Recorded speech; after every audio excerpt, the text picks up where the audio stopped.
je vais vous faire voir le fonctionnement du basculeur. Donc le train roulant est monté complet. Donc je vais vous faire voir comment ça fonctionne. Ok, alors désolé avec le contre-jour, là j'ai un petit peu de mal, c'est un peu chargé.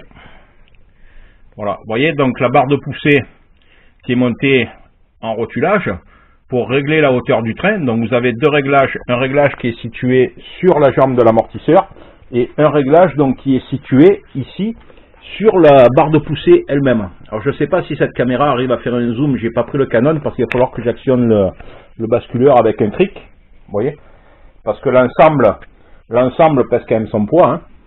Voilà. On doit être, je pense, aux alentours d'une trentaine de kilos, tout compris avec la roue, l'amortisseur et tout. Donc vous allez voir le fonctionnement du basculeur. Une fois de plus avec cette caméra, je vois parce que je filme. Alors, je pense qu'on le voit bien d'ici, hein. Je vais essayer de rapprocher un poil, si ça marche, comme il n'y a pas de zoom, voilà.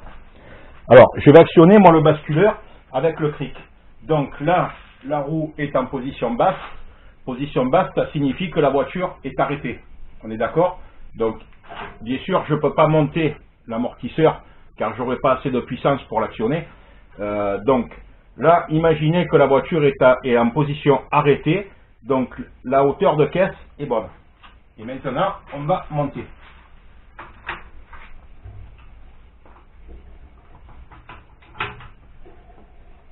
Alors, il faut savoir que le train monte d'environ 5 cm, pas plus, puisque le débattement de l'amortisseur est de 50 mm. Donc là, je vais monter beaucoup plus haut que les possibilités de l'amortisseur. Vous voyez?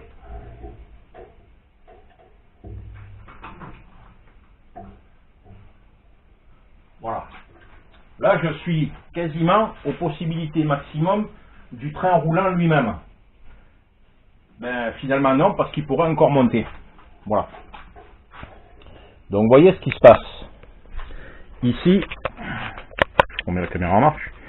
Ici, vous voyez le basculeur qui se trouvait dans cette position. Maintenant, il se trouve dans cette position.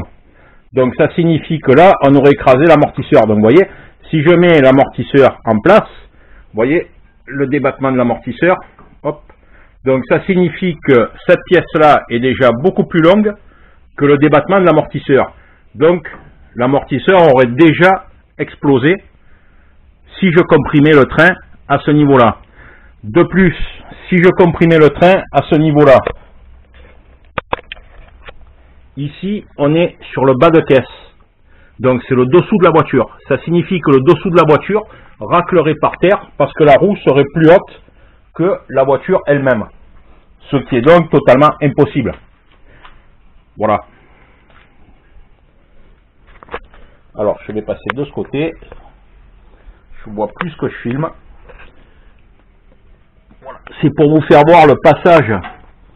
Alors là, je suis, vous voyez, le passage avec la barre de poussée par rapport au pneu. Ça passe vraiment juste. Mais dans la mécanique, l'essentiel est que ça passe. Avec le contre-jour, ça va être un peu ardu, vraiment désolé. Voilà. Vous voyez? Et si on redescend le train, donc je vais vous le redescendre.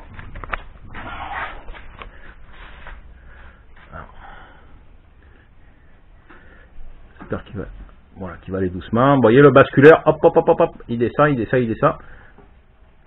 Et voilà. Là, le train s'est reposé en position normale. Donc, vous voyez, l'amortisseur serait lui dans cette position.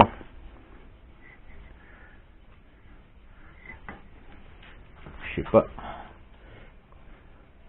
Voilà. Voilà le fonctionnement du basculeur. Hein, donc, voilà, en ayant l'amortisseur, c'est sûr que je ne peux pas le faire là parce que ça serait assez difficile.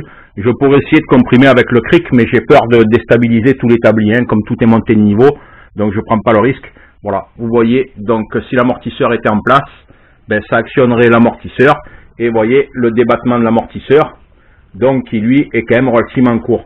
Ce débattement étant durci, on va dire le durcissement de l'amortisseur étant réglable par 2 points de réglage sur cet amortisseur là. Pour ceux qui connaissent l'amortisseur de rein, vous avez un réglage ici et un réglage qui se trouve là. Mais la distance, cette distance ici et cette distance là étant différente, en fait on durcit la souplesse de l'amortisseur. C'est-à-dire que ça permet d'avoir à l'amortisseur de produire un effort inférieur lors d'un gros débattement sans s'écraser. Parce que si vous mettiez, mettons, un point de fixation ici, donc la distance entre là et là, et là et là serait identique, ça serait ni plus ni moins qu'un simple renvoi d'angle.